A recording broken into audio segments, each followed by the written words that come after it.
thank you for the opportunity that we've got to share Leon's story. We've only got 20 minutes to share our story, which is actually a very short time. So we hope we'll be able to do so. But I think there's a specific message that we as a family would like to relay to everybody out there, and that's the key to moving forward in life, because we can't, when something hit us, we can't stand still. Life goes by too quick to stand still. So it's important to move forward in life, and I think that's one of the key messages that we've got as a family for everybody. Now, it was about 6 years ago that we found out that we were pregnant with Leon. Just for your information, I wasn't pregnant with Leon, but Hanti was pregnant with Leon. It was an unexpected little one that made his arrival on the 1st of November in 2015. And at the start, we didn't really saw anything was wrong. We he was a happy little boy, happy child, no issues. He was a little bit more high maintenance, didn't like to be in specific positions, and it was about at 6 months where we realized that he doesn't lift his head up anymore. So he was lying on his tummy. We all know tummy time, and he lied on his stomach and he never really lifted up his head anymore. I think we have one photo where he lifted up his head. So, but he sat unassisted, so that was fine. And we decided, listen, let's go check it out. Went to the pediatrician, and the pediatrician immediately referred us to a neurologist. The neurologist immediately said, listen, they see something's wrong, they don't know what it is. We were sent for MRI scans, we were sent for a muscle biopsy, and the muscle biopsy confirmed that it was some kind of muscular dystrophy. We didn't really understand what type of muscular dystrophy. They couldn't put their fingers on it. Initially he was diagnosed with a form of limb-girdle muscular dystrophy, but it was unheard of in his age. Usually, a limb-girdle starts showing symptoms only much later in life. And at that stage, everybody told us, please don't break the bank, don't move forward with genetic testing, etc. I contacted the University of Pretoria. Hanti and myself went there for a visit at their genetics department, and they said they can support us and assist us with a genetic test, but the results will, it will take a really long time, something like 10 years to get a definitive diagnosis through DNA testing. We went to different doctors. Everybody told us, listen, it's going to be very expensive, about 100,000 Rand to get a genetic test done. But we constantly moved forward, and we constantly tried to find the diagnosis. In the end, we made an appointment at the Red Cross Children's Hospital in Cape Town. So we're from Gauteng in Johannesburg. So we flew down there, my wife and I, and we saw Prof. Wilmshurst, which immediately said, listen, she thinks it is a LCMD, which is a lamin AC deficiency, and we'll get to the nitty-gritty part of that just now. But still, at that stage, the recommendation was, don't break the bank. You don't need a definitive diagnosis. If you can do it, great, but don't like I say, break the bank to do it. And by something that we call a miracle, because we face miracles, or we experience miracles almost on a regular basis, to be honest, but by some miracle we managed to get to into a conference, a genetic conference, where a company from the US did some a roadshow in South Africa to try and promote their services and their DNA testing. And at the end, we decided to utilize them to do the test, and it cost 6,500 rand at that stage. That was 4 or 5 years ago, and it's much cheaper now. I can't remember the prices that it's got, what it costs now, but it's much cheaper. And the reason I'm saying this is because when we found we confirmed the diagnosis through genetic testing, what it enabled us to get is, number one, a bit of closure to know exactly what diagnosis it is. Number two, it gave us some direction on things to watch out for. So, and I think that's important for everybody. If you're affected, or if you've got a child that's affected, try your best to get genetic testing done, because it does give you some pointers and some direction in order to move forward. One of the things for us, for instance, with the LCMD, the congenital muscular dystrophy type that Leon's got, one of the primary muscles that's affected is his heart. So for us, as parents, it's really important to see the cardiologist on a regular basis in order to monitor his heart, get healthy ECGs, get the results, make sure everything is still running smooth on, with his heart. He's already on heart medication, which, if we didn't got the genetic testing, we wouldn't have checked. We would have gone on and we would have done the physio, just managed symptomatically, instead of looking, trying into the preventative type of scenario where we can prevent the cardiac condition from moving forward. We can actually slow the cardiac deterioration down, purely because we know the genetic we've got the genetic outcome, or the definitive genetic outcome. Now, another thing that's important, and that what helps us, is because we've got the genetic confirmation, it's easier for us to go read up on clinical trials, on testing, on all those type of things. So in this instance, it really provides us with a little bit more knowledge to go look for extra stuff that the research are showing, extra things that they say, if you've got LCMD, for instance, there's a CureCMD page, or a CureCMD organization in the United States, and we have loaded all Leon's results on there. We loaded his genetic results, the definitive genetic test results on there. Every time he goes to see a specialist, we load the results onto this platform, and what they do is they do natural history studies to look at progression of the disease. Why? Because we've done the genetic test and we managed to get an outcome. And the last reason we felt it was important was obviously for future treatment. Now, what makes LCMD difficult is the structure that's affected with the lamin AC protein is the actual building blocks of the nucleus. Now, I'm not going to get technical. The nucleus is basically the place where the brain is of any cell. All right, so your DNA is contained within the nucleus, etc. Without the nucleus, your cell can't replicate; it can't move forward. So with the lamin AC proteins, the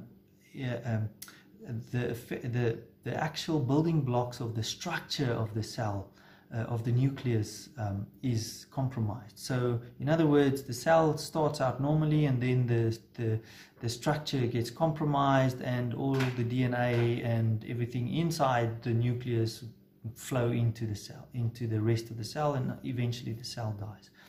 So for LCMD, it's very difficult to find a solution to the problem, but it does give us that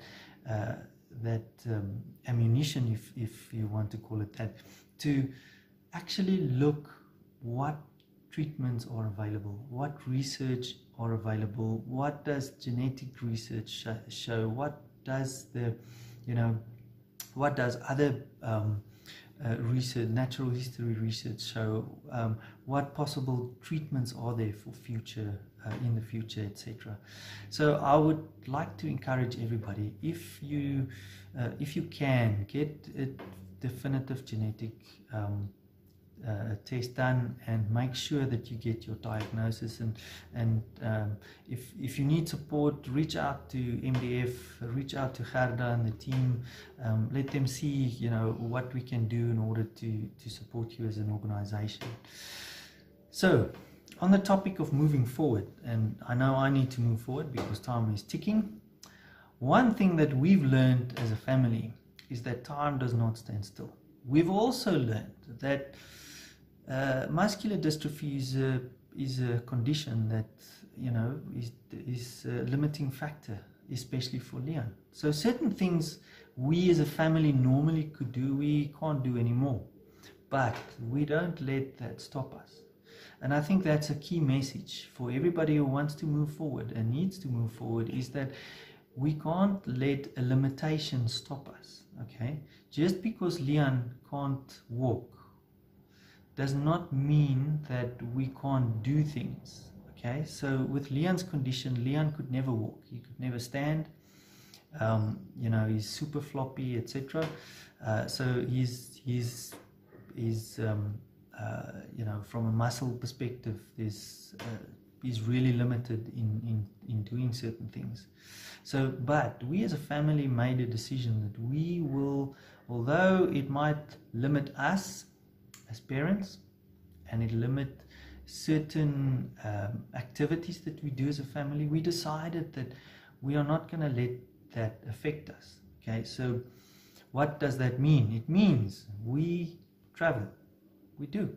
If we can, and we've got the finances to do so, we do. We travel. If we go for walks and Leon wants to come with, we accommodate that and we do it. If we go to a spur or a wimpy, or we go to eat something and he wants to go play on a slide, his wonderful brother and sister takes him on the slide and they take him on the swings. Why? Because life goes on. And the main thing is that we need to learn that just because Leon has got limitations doesn't mean he can't live a full life. Now, in order to show you what a full life looks for an almost 6-year-old boy, we're going to include some clips into a section where you can actually see that Leon loves rugby. He really, really loves rugby.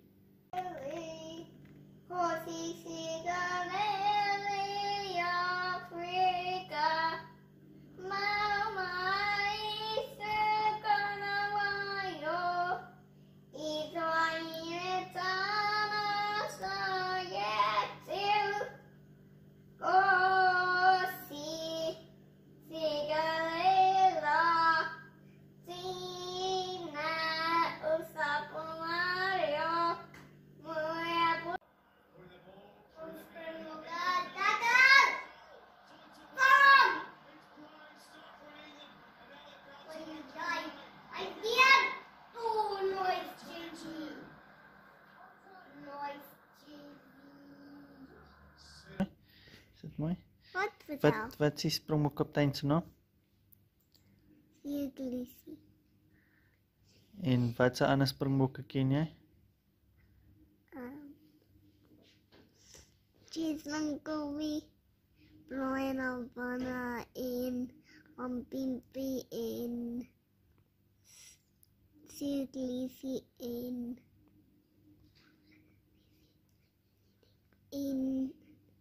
voor een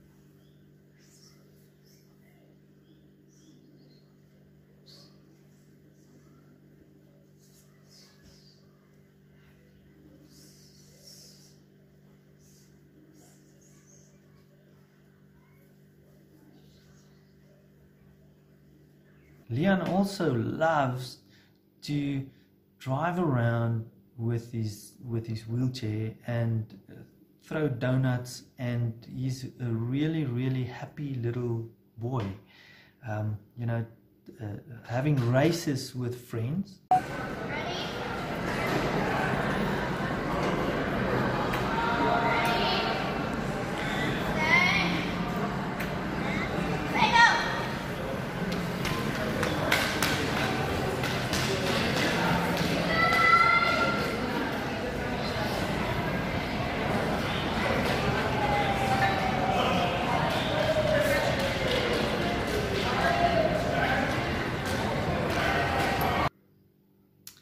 Making donuts.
Making sure that he enjoys life. And I think that's one of the key things we as parents learned in this whole process, is that we as parents are forever going to have certain limitations. We are. But we can't let that affect us. And we need to live life to the fullest with our son. And I want to encourage every single person, and I know Hanti, unfortunately she can't be with me, but Hanti got exactly the same wish for every single person, is to live life to the fullest. Don't let limitations stop you from living life, because life is too short just to sit still and think, oh, but I can't do this, I can't do that, or my child can't do this, my child can't do that. Figure things out, move forward, think about the things that you can do together, think about the things that you want to do together.